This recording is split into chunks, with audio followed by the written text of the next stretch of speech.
ensuring that we met all the legal requirements, as well as included the specific items that were important to you as a board and me as a district. So, Charles. Thank you for your kind words, Christina. I appreciate that. Good evening. I thought tonight what I would do is start with a little recap of what Measure A is, where we started with this process back in 2012, talk about the work that we've already done over the last year to evaluate the feasibility of a renewal measure and some of the research and recommendations that have already been made to you about what we might consider placing on the ballot, and then walk you through the timeline and process from here. And as we had a chance to talk about at a study session a couple weeks ago, there is an unknown factor out there that might impact the election date that we choose to call for this renewal election. So there's some contingencies built into the actions that you're going to be considering here tonight that I'll talk about at a high level, and then I'll turn it over to William Tunick to walk you through the mechanics of the resolutions that you're considering tonight. So starting off with the background on Measure A, so back on March 13th, 2012, the voters of Arcadia generously approved Measure A, which is a $228 parcel tax that generates about $3.5 million each year. Again, the key element there, it's locally controlled funding that can't be taken away by the state, which is why so many school districts in California would love to have a parcel tax, and you're one of the few that's able to achieve that very difficult 2/3 threshold in order to realize that funding. Our victory was a narrow one. We won by 53 votes, thanks to the hard work of many parents and teachers and staff and other community members that gave generously of their time to help us get that measure passed. The existing parcel tax does include some exemptions, so if you're a homeowner age 65 plus, you can qualify for an exemption, and that's designed to make sure that seniors living on fixed incomes aren't burdened by the tax. And then also the law allows us to offer exemptions to certain classifications of low-income homeowners with disabilities. There's also fiscal accountability protections that are built into Measure A, an independent citizens oversight committee that I know has been meeting on a regular basis since Measure A was originally approved, and consistently confirming that the district has used funds according to the promises that were made in 2012. But the reason why we're here tonight is that Measure A also included an automatic expiration, so 5 years from that 2012 approval, Measure A automatically goes away.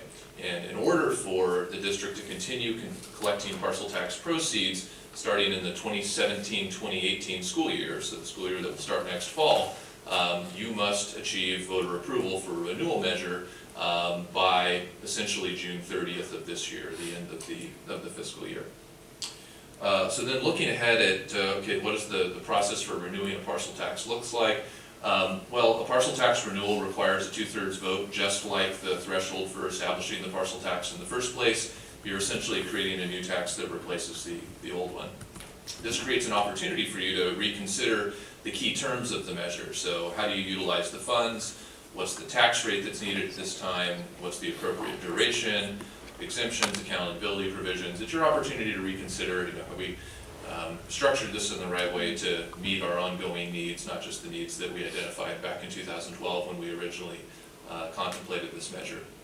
And then process-wise, it's important to note that the planning and preparation for this renewal measure can be conducted by the school district using school district funds and school district staff time.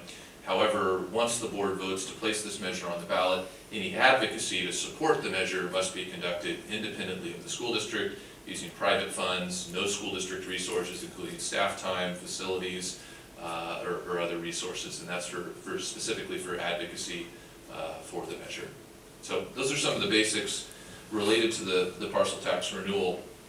The way we have approached assessing the feasibility and making recommendations for how to pursue a renewal measure is largely based on the survey research that we conducted here in Arcadia earlier this year, back in the summer months. And what we did there is we looked at, okay, what are the needs that this parcel tax renewal measure might address? What are the range of options that we might consider? And then we drafted a survey working with FM3 Research, the polling company that's worked with you on your prior successful parcel tax and bond measures, to test these options with your voters and measure their opinions so that we could make sure that what we're designing and bringing back to you to potentially place on the ballot is consistent with the opinions and priorities of the voters in your community. And generally what we found was strong support for the concept of renewing the parcel tax. Your existing tax, as I mentioned earlier, is $228 per parcel for 5 years. The option that we tested with your voters that seemed to resonate is increasing that tax rate by $60 per year to $288 per parcel. And it seems as though there's an appetite to potentially approve this measure for a longer period of time. And we see this frequently with school districts where once you've established a tax initially, you've delivered on the promises that you made, voters are willing to approve a renewal for a longer period of time because you've sort of proven yourself and the need for the tax has been demonstrated. So we found 68% support for that concept. Obviously we need 2/3 support, so 66.67.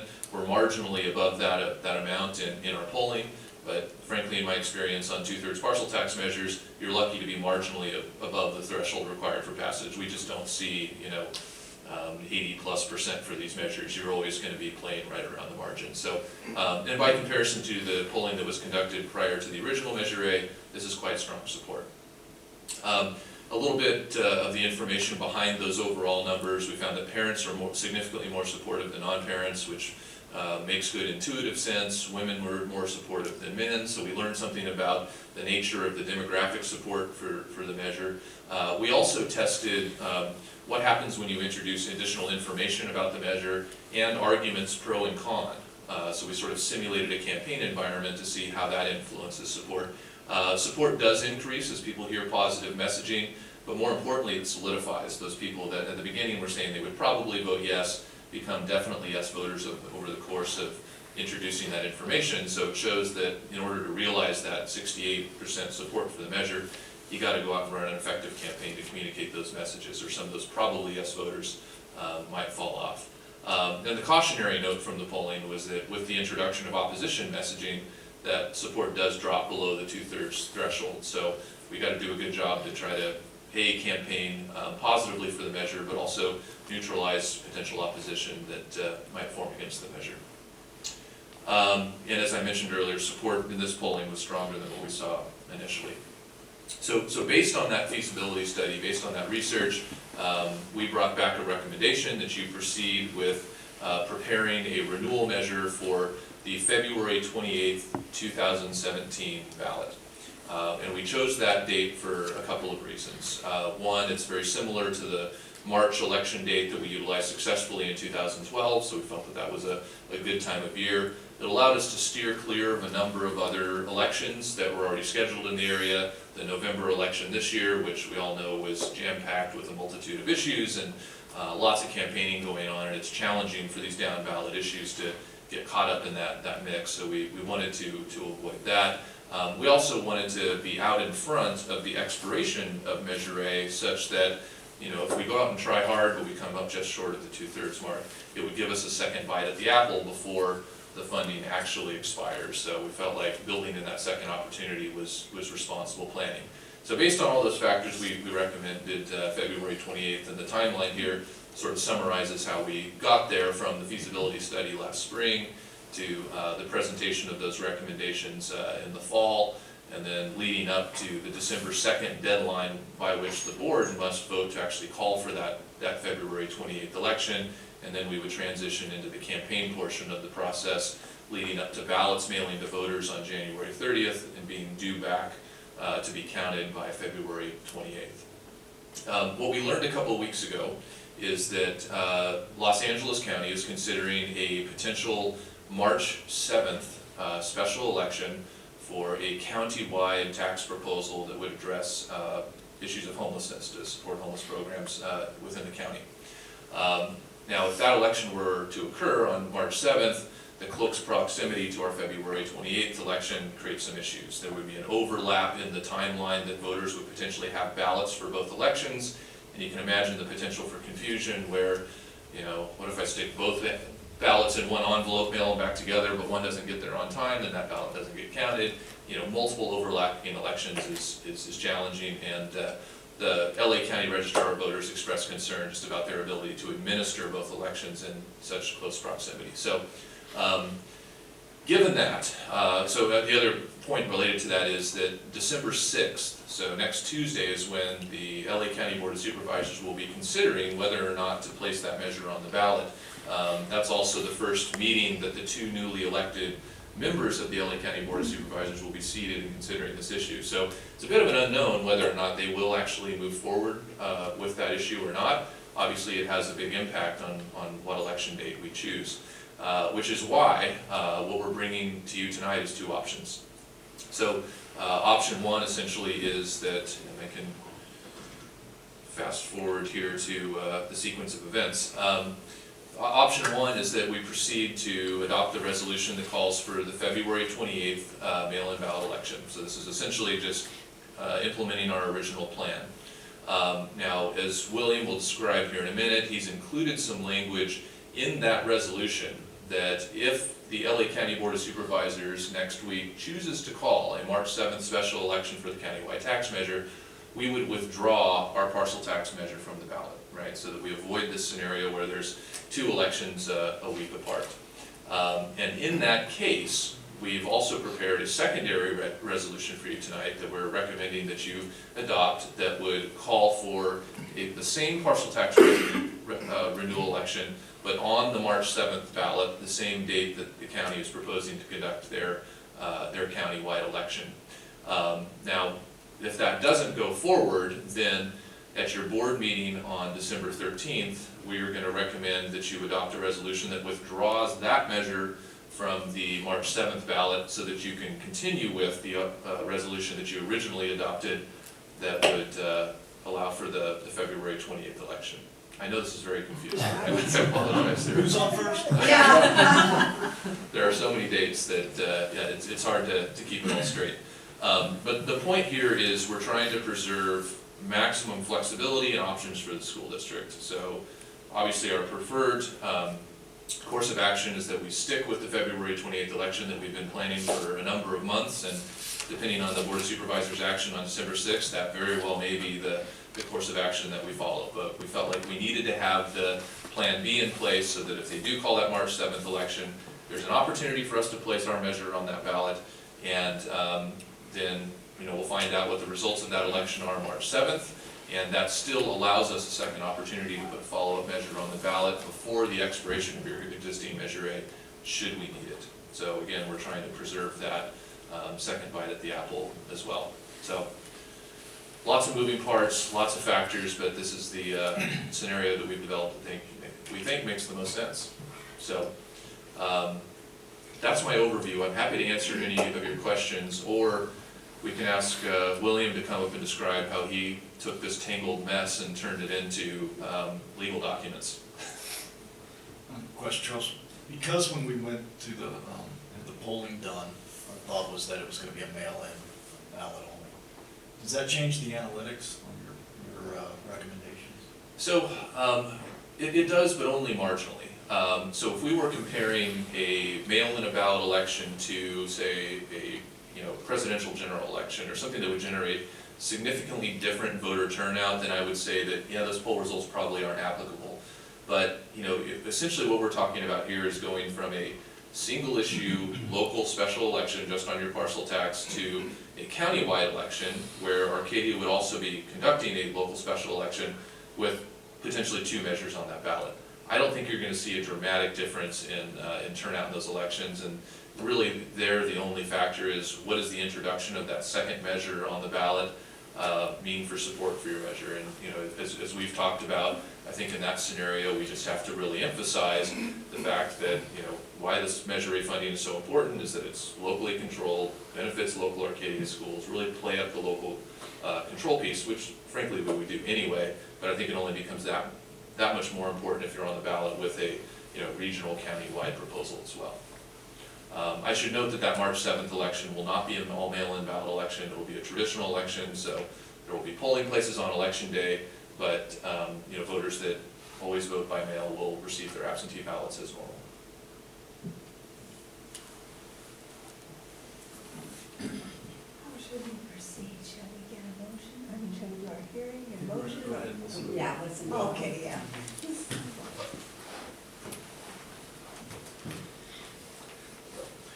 evening, everyone. My name is William Tunick. I'm with Dennis Waller for Kelly. I appreciate the opportunity to come and speak with you all tonight. I've actually enjoyed the chance to work with Charles and his team and Christina and your staff who have put in a lot of work on this and just been trying to do what we can to help make this as simple as possible going forward.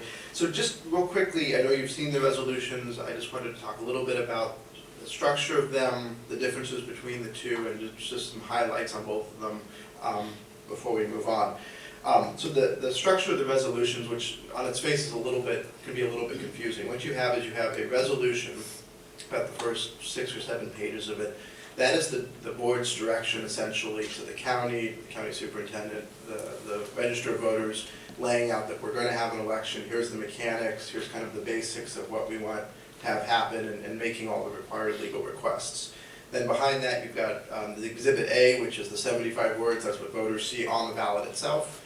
And then Exhibit B is kind of the meat of the measure, that's the formal full text of the measure that talks all about what the tax is, how it's going to be levied, what are the exemptions, all of essentially the contract with the voters, and that becomes legally binding on the district. And then Exhibit C is really something we put in there for the county superintendent. They have to issue a formal notice, and we like to provide this to them in case they want to use this if they don't already have their own form. So that's kind of how all those pieces fit together. When you adopt the resolution, you're adopting all of that as a whole. So the two things I wanted to mention as far as, well, I guess just the highlights, and what I would say is you've got 2 resolutions, so you have 1343, 1344. They are identical, except for in 2 places, really only 1 place actually, that I'll mention in a minute. But where the highlights that are identical, first if you look on page, exhibit, B2 and on to B3. Those are, again, kind of the substance of the measure. So on B2, that talks about the amount of the measure, the years, when it starts. So this is what voters will be approving. And then on B3, it also talks about the exemptions from the tax. And as Charles mentioned, in the prior tax, you had an exemption for senior citizens and also for those receiving supplemental security income for disability. The way that the exemptions work in the statute is sort of interesting. The law specifically says you can only have certain exemptions. At the time of your prior measure, it only allowed for these 2 exemptions. You couldn't have anything else. Since then, they amended it and they added this third. And so the third one being for folks receiving Social Security disability insurance benefits under a certain income threshold. So those are the 3 that are allowed by statute. All 3 of those are in your measure. The one other thing I would mention, there's language in there for individuals, especially in this, most likely senior citizens who are exempt under the current tax and have already gone through the application process. The measure specifies that exemption will continue into the new measure without them having to take any further action. So we don't want to have any confusion or require a whole lot of applications there unnecessarily. So as far as the difference, and I can walk through what this is going to do. So on page 5 of the first resolution, there's a section that says withdrawal of measure. And what this is accomplishing essentially is the problem that Charles described is you have the situation where there's two sets of deadlines. You have deadlines to call the measure, to pull them out, to pull the measure off, but also you have to obviously take action at board meetings, which can only happen, when we get everybody together under the Brown Act, and the county board of supervisors is on their own calendar. So the issue we ran into is in order, we had to call the election before we were going to know what the county board of supervisors was going to do. So the question was, how do you make all of this work, preserve all of your options, but also not end up with 2 elections when you don't want one of them, basically. So what this language says in this resolution, and this is the resolution for February 28th, is that if before December 7th, the County Board of Supervisors calls that March election, this language is automatically triggered, and it activates this portion of the resolution to withdraw this resolution and this measure from the ballot and not go forward with the February 28th election at all. And this is something that we've actually, and Charles has spoke with the county about, so that everybody feels comfortable with this language. They understand what we're doing and why it's in there and how it would be effective. We talked a little bit about trying to cram both elections into one resolution. but thought that might get a little messy on the back end. We don't want any questions about what we're trying to do. So that's why you've got two resolutions. The Section 8 will essentially